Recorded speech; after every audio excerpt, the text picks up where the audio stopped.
जुलय 29 भाग्यवान मार्था समरण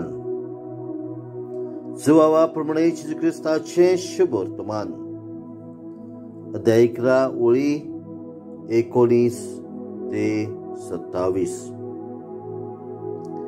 जायते जुदेव मार्थाक आनी मारियेक तांच्या भावापासत पाचारूंक आयलेले.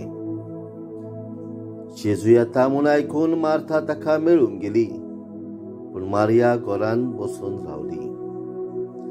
मार्थान जेजूक म्हटलें, सायबा, तूं हांगासर आसलोय जाल्यार म्हजो भाव मरचो नासलो, आनी अजून पर्यंत तूं देवा लागीं मागशी तितलें देव तुका दितलोच म्हूण हांव जाणो. जेजून तिका म्हटलें, तुजो भाव नव्यान जिवो जातलो. मार्थान ताका परत म्हटलें, तो निमाण्या दिसा पुनर्जीवन कोणाच्या समयार नव्यान जीवन जातलो म्हूण हांव जाणो.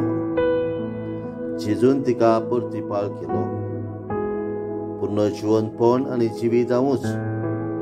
जो कोण म्हजेर विस्वास दवरता तो मेलोय जाल्यार जीव आसतलो, आनी जो कोण जीव आसा आनी म्हजेर विस्वास दवरता तो सासणाक मरचो ना. हे तूं सत मानताय? तिणें ताका म्हटलें, पळय सायबा, संवसारांत येवचो आसलो तो अभिषिक्त देवाचो पूत तो तूंच म्हूण हांव सत मानतां. जेजू क्रिस्ताचे शुभ वर्तमान. वाखाणली तुका क्रिस्ता.